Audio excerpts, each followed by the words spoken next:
Hey guys, welcome back to the Kool-Aid Podcast. Welcome back to another video. Now, on today's video, guys, we're going to be continuing to talk about Barcelona's defeat last night against Chelsea. I know it was a rough loss, and we're going to be talking about some of the key takeaways that we can take away from that match. Not a lot of positives that we can take away. We're going to be talking about the negatives, and there's a lot of negativity to talk about. But before I get started in the video, guys, make sure to follow me on all my social media platforms.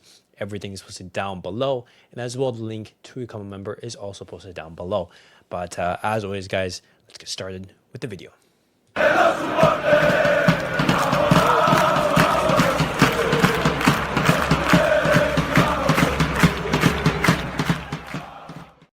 All right, guys, let's get started with the video. And I have three key takeaways that I take away from Barcelona's defeat last night against Chelsea.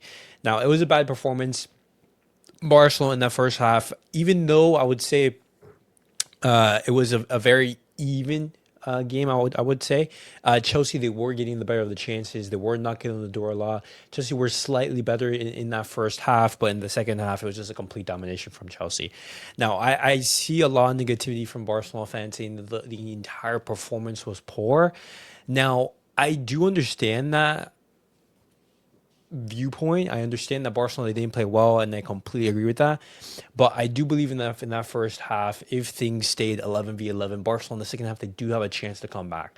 Chelsea most likely still would have won, most likely just looking at how Barcelona they were performing, but we don't know. Anything can have happened. But going back to those key takeaways, the first thing I want to talk about is in regards to Ronald Araujo, because after his red card last night, I never want to see Ronald Araujo start in a big UCL match ever again. Now, I have been one of Ronald Araujo's loyal supporters. I've been a huge fan of Ronald Araujo since he first, came into the club. Since he was performing for Barcelona in the first team. You look at that image back when Barcelona were defeated against Bayern. You see that image, and you're thinking, man, if Ronald Araujo was there against Bayern Munich, we have never conceded those amount of goals. The hunger and desire that he was showing back then. Ronald Araujo is a shadow of that player that emerged onto the scene.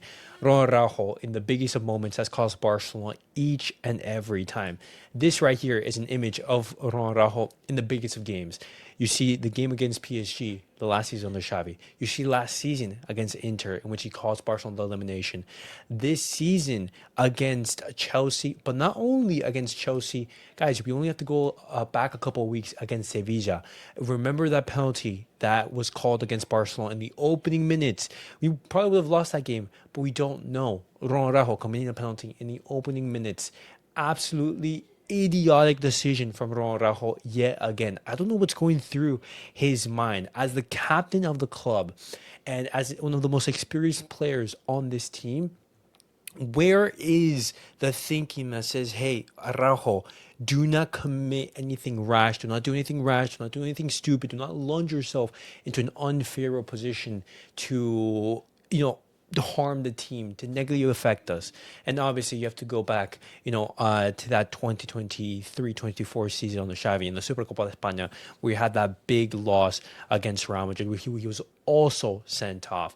And these are only a couple instances in which Ronald Araujo, he's caused Barcelona, he's harmed Barcelona. And as a center back, you have to be reliable. As the captain, you have to be an example for the team. And if the team in these big occasions can't count on you, I'm sorry. It's just unacceptable. It's unacceptable. It's unacceptable for squad players to be performing like that. But for a captain and one of the leaders in this team, that's that's a line that you do not want to cross. And so, number one key takeaway, Ronald Araujo in the big UCL nights, he just cannot be a starter for Barcelona. Bring on Eric Christensen. Bring on Eric Christensen. Bring on Christensen. Bring on Eric Garcia. Bring on Marc Casado. I do not want to see Araujo in those big games. Just having that doubt in the back of your mind that's saying, hey, at any moment Araujo can come in and just ruin things, that does not fill you with confidence whatsoever. Hansi Flick, after the match, he in the post-game conference, he says, I don't know why Araujo got that first yellow card. As for the second one, he could have avoided tackling like that. I think I can guide him more on what to do. It happens in football. It was not the time nor the match, but that's how it went. Now, Hansi Flick in the press conference, he wasn't bashing on Araujo, and I think this is more of Hansi Flick shielding Araujo from all the noise and all the external pressure that's going to be coming his way. And I do like that he's shooting the player, but behind the scenes, I want him to be super firm with Ronald Araujo. I want him to be clear and say, hey, that is completely unacceptable. I do not want to see Hansi Flick start Ronald Araujo in these big games, because at some point, you're not gonna only be blaming Araujo, but you're gonna be blaming Hansi Flick. Why are you placing your faith in your Araujo and knowing that he's gonna disappoint you time and time again? At one point or another, you have to look at Hansi Flick, and I will be an adamant defender on Hansi Flick. I will defend him all the way. I will be on his side, until the boats burn, until the ship sinks. I will stick with Hansi Flick after what he has shown last season with the minimal resources that he's had at his disposal. I'm Hansi Flick all the way. But if Hansi Flick continues to play Ronald Araujo in these big games and he continues to disappoint, I'm sorry, criticism has to go your way. And so that's number one key takeaway. Number two key takeaway that I saw from the team yesterday was in regards to the attitude. Now, when Barcelona aren't playing well, when things aren't going our way, the bare minimum that we should have from the team is effort. Effort is a non-negotiable that you can have with Barcelona. And Raphinha, he came on in the 88th minute around there. And there's a stat that says that he won 100% of the duels when he did come on as a substitute in that second half. And there's a video of Raphinha pressing like a madman, going crazy, sprinting after the ball. And he's looking at his teammates and he's thinking, where's my help? And this is Raphinha, who's been out for months, who has zero match sharpness, and he's being more hungry. More, he's being more animated and showing more desire to win and be in the game than our players. This is absolutely ridiculous. Barcelona are in the Champions League group stage against one of the best teams in the world in Chelsea, a big UCL game, and you can't bring yourself, to show some intensity in the match. Multiple instances, you see Jules Koundé, you see Frenkie de Jong, you see your players such as Marcus Rashford, and et cetera, et cetera. I don't want to point names, but those are two players that just come off on the top of my mind. It's just a lack of effort. When was the last time that I've seen Jules Koundé, actually sprint for the ball? It seems it's a lack of passivity from Jules Koundé. And we talked about his poor performance yesterday in the match reaction, but Jules Koundé, at some point, Hansi Flick put him on the bench. His performances have been dreadful since his contract got renewed in the summer or a couple months ago. It was absolutely ridiculous what we're seeing from Jules Koundé, and yesterday was just only a reflection. Eric Garcia in the post-match reaction, he says this quote. He says, I feel that we need to be a bit more competitive in these kind of matches because they go for the duels, the second balls. And if you're not strong there, and if they win those balls, it's next to impossible to win. Right there, Eric Garcia is pointing at a lack of intensity. Now, I know Barcelona, they aren't a team that is known for being super aggressive, super intense, super physical with the ball. And that's true. Barcelona, at their very best, when things are all going well, we're a team that needs the ball, that thrives on the ball. And that's I totally understand that. But at some point, when things aren't going your way, you need to show that effort. You need to show that intensity. Why is Chelsea outrunning you? Why is Chelsea getting to that second ball quicker than you? I just don't understand that. And Raphinha, he made that evidently clear. He came on in the 80th minute and he put all those Barcelona players to shame. And that's something that cannot happen. Absolutely cannot happen. And one of the last things I do want to mention is in regards to La Liga as a whole. Well, actually, going back to that take point in regards to attitude and everything, I'm gonna be talking about the players who didn't even show face yesterday after the defeat, because after Barcelona lost against Chelsea and the referee blew the full-time whistle, there were only a couple Barcelona players who actually went and applauded and thanked the away fans for making that long journey. Raphinha, Eric Garcia, Gerard Martin, Pau Garcia, and Danny Olmo were some of the only players who went and thanked the away fans. Now, why is Eric Garcia? Why is Joan Garcia? Why are these players going and facing the media? Why isn't every single one of those Barcelona players going and thanking the away fans for after the performance that they put in?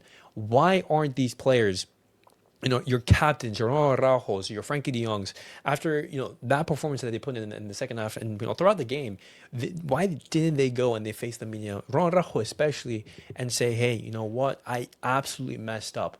It was my fault. Why did he, shy away from that responsibility? You saw after that PSG, Gundogan criticized Ronald Araujo, and rightfully so. I was in complete agreement with Gundogan when he said those quotes, asking Ronald Araujo to take responsibility. And Araujo, he didn't. He wanted Gundogan to apologize, and eventually Gundogan was kicked out. That's a loser mentality that was permeating through the club. When things like that happen, you need to call it out. And that was another instance in yesterday's match in which we saw that. And that's just unacceptable. And one of the last things I do want to talk about, guys, is in regards to La Liga as a whole. Because this is an image of the most recent results of the UCL games in regards to La Liga versus the Premier League teams. Now, Arsenal, they faced Atletico Madrid and they beat them 4-0. Liverpool, they played Real Madrid and they beat them 1-0. Liverpool team who absolutely got demolished today against PSV and who are absolutely having a dreadful season so far, who are mid-table in the Premier League. Chelsea battering Barcelona 3-0. Villarreal losing 2-0 to a Man City, who is nowhere near their absolute best. And the only victory that La Liga has had against these top Premier League teams was that game against Newcastle. And you're looking at some of these results, and the gap between the Premier League and the La Liga is becoming bigger and bigger and more evident as these games go by. Even your top heavyweights in Real Madrid and Barcelona, they're struggling. And you look at Javier Tebas, you're looking at the amount of money and the restrictions that are placed on La Liga, and you're looking at how these Premier League teams are able to spend big amounts of money and invest heavily into their squads. And understanding that, I'm not saying this to excuse Barcelona's performance, because, that would be doing a favor to these Barcelona players who should be taking that responsibility of putting in that performance. But you're thinking, man, Tebas, do something. You're seeing these teams go to Europe and just absolutely not getting these results. If you want La Liga to be an attractive product and an attractive league for viewers to tune in, you have to at least make it more competitive. Allow these teams to compete with these top Premier League teams. Otherwise, the gap is going to get bigger and bigger. But guys, those were just some key takeaways that I had throughout the match. And I know a lot of us are feeling frustrated. I just wanted to vent some of those results. And obviously, there's going to be going, criticism in regards to Hansi Flick's way. In regards to the defensive structure, I do agree that in the second half, I think we could have defended much, much better. You're looking at that high line, you're thinking, did we really have to play so aggressive in that second half, down a man? Why were we pressing that high? Why didn't we, have a solid defensive unit and just hit on the counter? Barcelona, they had like a mismatch of that in the second half. It wasn't good defending necessarily. I know Hansi Flick in his press conference, there was a quote that's saying, hey, Barcelona, they defended well. I mean, I guess against the Chelsea team, who are second in the Premier League, yeah, they could have scored more goals, and that's a silver lining. But it is what it is. But right now, Barcelona, they have 3 games remaining in the Champions League. 3 games remaining, in which Barcelona have to get 9 points. 3 out of 3 wins. That has to be a must, and then see if we can clinch a top 8 spot. But it's not the end of the world. Barcelona, we have more games coming up in La Liga, more games coming up in the Champions League, and then we can be using that to build some momentum. And it's not where you start, it's where you finish. Barcelona have an opportunity right now going into the end of the year and then into the holidays, having a little break, and then having the start of the year to recuperate, to regroup, and just front the Champions League campaign in a new light, with new energy, with new optimism. Look at PSG last season. Look at how they started the campaign, and look how that ended. Take hope from that, and then we can hopefully have a change in dynamics. But guys, those were some thoughts that I had. This was sort of like a therapy session in which I wanted to vent to some frustrations. As I said before, this was a game in which, if Ferran Torres, if certain things went our way, we could have won it. But then again, maybe that's just me coping. Chelsea, they were the better team, and they did deserve the victory. But I want to hear your guys' thoughts down below. What do you guys make of Barcelona's defeat yesterday in the Champions League? I want to hear everything down below. And as always, guys, make sure to like, subscribe, and comment. I'll see you guys all in the next video. Peace out, guys.